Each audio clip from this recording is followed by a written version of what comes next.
Salam kompeten, Sobat Milenial. Pada kesempatan ini kita akan melanjutkan pembahasan soal UKK Akuntansi tahun 2021, menyusun laporan keuangan UD Buana, subkomponen menghitung laba atau rugi. Namun sebelum pembahasan, perlu kita pahami terlebih dahulu apa saja yang menjadi indikator atau kriteria unjuk kerja yang dilakukan penilaian dalam subkomponen menghitung laba atau rugi dengan menyusun laporan laba rugi. Dan jika dalam pelaksanaan menyusun laporan laba rugi ini sudah benar sesuai dengan indikator atau kriteria yang ditetapkan, tentunya hasil laporan laba ruginya juga akan benar. Indikator penilaian atau kriteria unjuk kerja pada subkomponen menghitung laba rugi adalah yang pertama, akun nominal diidentifikasi dengan benar. Kemudian yang kedua, laba atau rugi dihitung dengan benar. Sedangkan capaian kompetensi yang dilakukan penilaian, saudara dianggap kompeten dan akan memperoleh nilai sangat baik jika menampilkan seluruh kriteria unjuk kerja dengan sempurna. Dan saudara dianggap kompeten dan memperoleh nilai baik jika menampilkan seluruh kriteria unjuk kerja. Dan saudara dianggap kompeten dengan memperoleh nilai cukup baik jika tidak menampilkan satu kriteria unjuk kerja. Dan saudara dianggap belum kompeten jika tidak menampilkan lebih dari satu kriteria unjuk kerja. Sekarang kita lihat pembahasan menghitung laba atau rugi dengan membuat laporan laba rugi yang sesuai dengan indikator atau kriteria unjuk kerja dalam uji kompetensi. Penyusunan laporan keuangan yang pertama yaitu laporan laba rugi. Di laporan laba rugi inilah format yang akan kita gunakan ya. Jadi yang pertama itu ada sales, kemudian ada sales return. Dan datanya kita akan ngambil dari neraca lajur yang kita susun tadi nih, kolom income summary ya.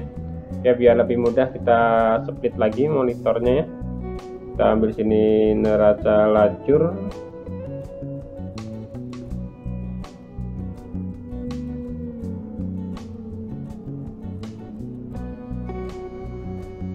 Kemudian yang di sini kita ambil laporan laba ruginya. Jadi kalau datanya sudah ada ini kita tinggal mindahkan ke sini ya. Sebagai contoh di sini yang pertama itu adalah sales ya. Karena pendapatan utama untuk perusahaan dagangan dari sales ya. Kita cukup pindahkan ini salesnya. Ya kita masukkan aja ke sini ya, sama dengan ini. Kemudian di sini ada sales return, maka kita masukkan sales returnnya. Kemudian antara sales return dengan sales ini dikurangkan ya. Jadi nanti ini dapatnya adalah net sales atau penjualan bersih. Kemudian kita masukkan di sini untuk cost of goods sold atau harga pokok penjualan. Nih, jadi kita tidak payah menghitung lagi karena di sini sudah menggunakan pendekatan harga pokok penjualan. Nah, metode yang digunakan adalah metode perpetual ya. Jadi begitu kita menjual barang, kita tahu berapa harga pokok barangnya. Yang di akhir periode kita tidak perlu melakukan penyesuaian dan tidak perlu melakukan perhitungan atas harga pokok penjualan. Nah, langsung aja kita masukkan ini.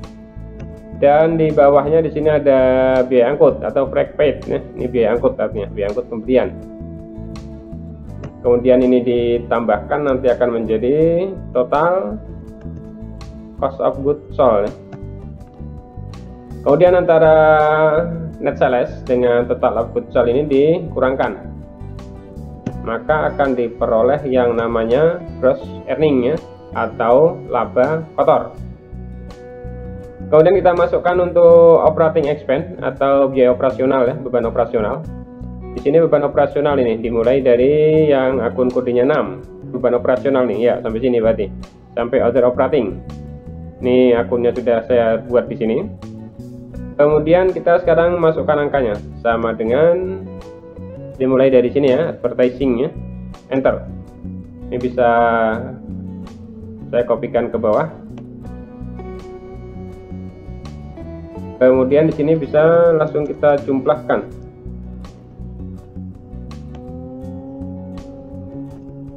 166.650. Jadi sekarang antara gross earning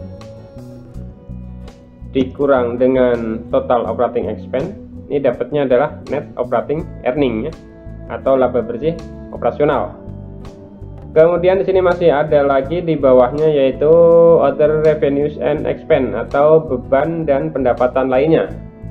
Yang pertama ada other revenues ya. Other revenues ini nih, interest revenues atau pendapatan bunga, maka kita masukkan di sini ya. Interest revenue ya. Entar karena cuma satu, tinggal usah kita jumlahkan dan kita masukkan ke other expense atau biaya lainnya. Jadi ini tidak digabung ke dalam biaya dan pendapatan operasional ya, karena ini berupa pendapatan dan biaya lain-lain luar operasional. Untuk other expense pertama kita masukkan interest expense nih. Ini interest expense.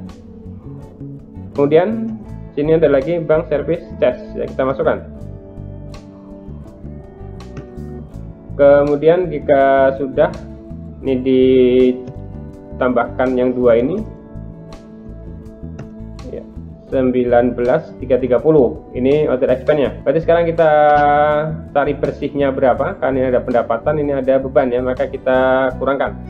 Berarti masih besar bebannya ya. Ini berarti ini masih menjadi beban ya, karena masih besar bebannya. Sekarang kita hitung net earning before tax ya, atau laba bersih sebelum pajak. Kita ketik sama dengan net operating earning dikurang total other revenue and expense. Dapatnya 174.840. Dan sekarang kita masukkan di sini masih ada satu lagi, yaitu income tax expense ya. Karena ini namanya adalah laba bersih sebelum pajak. Berarti sekarang kita masukkan pajaknya di sini. Ini pajaknya, pajak penghasilan atau income tax expense ya, 756.500, dan ini dikurangkan dengan laba bersih sebelum pajak, dapatnya 167.083.500. Inilah yang disebut dengan net earning after tax ya, atau laba bersih setelah pajak. Di dalam perhitungan ini harus sama dengan yang ada di neraca saldo tadi. Ini neraca saldonya, labanya ya 167.083.500. Ini 167.083.500. Dengan demikian untuk penyusunan laporan laba rugi ini sudah benar ya, karena sudah sama dengan di neraca lajur. Demikian pembahasan tentang penyusunan laporan keuangan UD Buana subkomponen menghitung laba atau rugi. Silakan ikuti pembahasan berikutnya untuk subkomponen menghitung perubahan modal dengan menyusun laporan perubahan modal pada video saya selanjutnya. Terima kasih.